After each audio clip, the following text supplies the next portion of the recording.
Hello students, welcome to School of Webpreneurship Lecture 5. In this lecture, I will tell you a little more about sections and the advanced tab in Elementor. Let's get started. So first, let's go to the page that we made yesterday and edit with Elementor. Next, let's add a one column section and drag it above the other section. Now let's drag a heading inside the section. Make it whatever you want.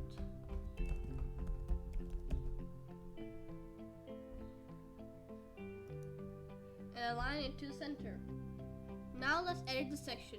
Remember that the top part, the top blue part, is the section. Inside the section, the gray part is the column, and inside the column is where the widgets will be. So let's edit the section. As you can see, there are a lot of options here, and we are going to go through all of them. So first is the content width. It could be full width or it could be box. This is basically how wide you want your content to be. So if I change it, you can see that it changes the amount of space the column is taking up. We can't really see it otherwise, but if you hover over, you can see that the column is not taking up all this space. Next is the column's gap. This is how much space is between each column. Then there's the section height. You could make it fit to screen or minimum height, and then you can change it. But I'm going to keep it fit to screen. When you change it to fit to screen or change the height, you can determine the column position. You can make it on top, in the middle, or at the bottom. I'm going to keep it at the middle. Then there's vertical align, then there's overflow, and then there's stretch section. This stretches the section with no gap on its left or right. Now let's switch to the style tab. First here we have the background section. Basically this is what's behind the section in the background. Now there are 4 options for this. This could be classic, a classic color or image. It could be a gradient. It could be a video or a slideshow. We're going to choose classic. Let's make it an image. Choose whichever image you want. I'll make it this one. Let's also change the color of the text so it appears better on top of the image.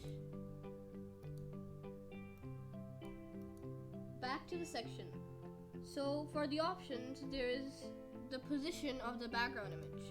This could be center, it could be top center, bottom center, top right. I'm going to keep it center. Next there is attachment. There are 2 options for this. Scroll, which is the default one, and fixed, which means that the image will not move. When you scroll it, the image will stay in its position and it will give this little neat effect. Next is repeat. So to show you, I'm going to change it into a smaller picture, say this one.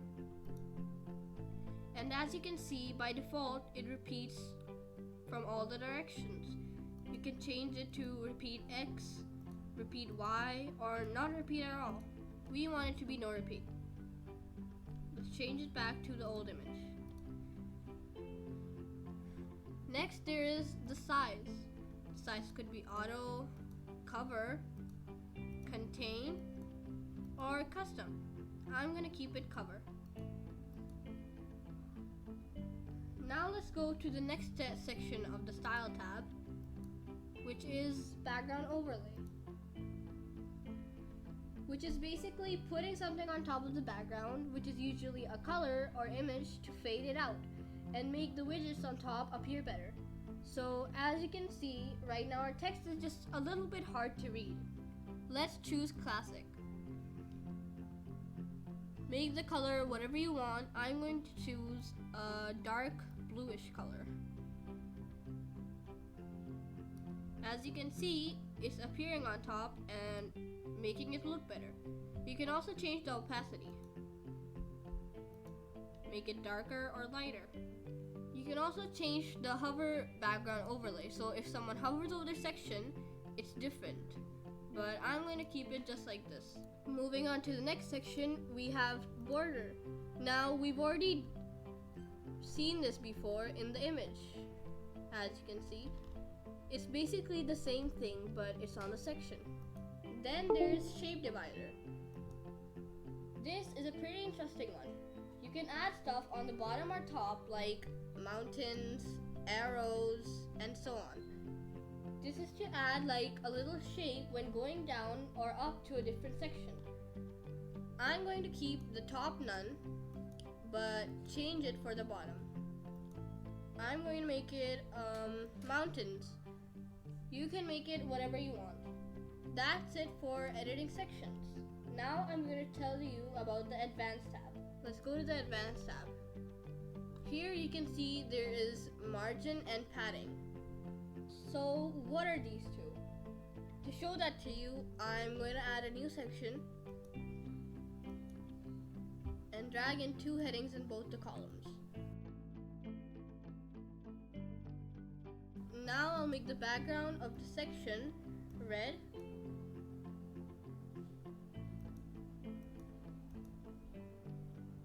make the column blue,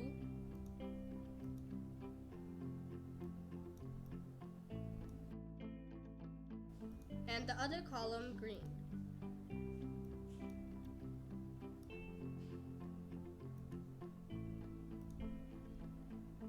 Now, the margin is the space outside the section, while the padding is the space inside. You can see that the space is inside because you can see the background color.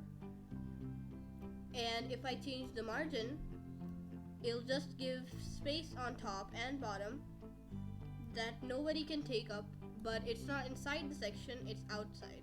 If I try to change the margin of the column, what if I want either my margin or padding to only be on the left and right and not on the top and bottom?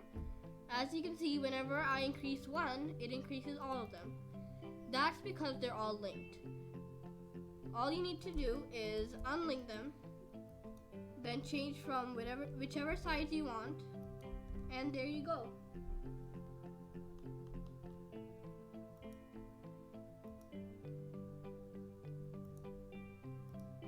Now let's change the padding for our second section.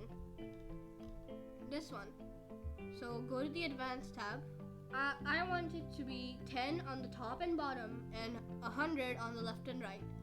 So I'll unlink the values and then change it however I want. Now there you go. Now let's update the page, and there you go. That's it for today. Keep in mind that you can customize the sections, columns, or widgets however you want. If you want to explore more, you can add more stuff on this page like widgets of your choice, and I will see you next time.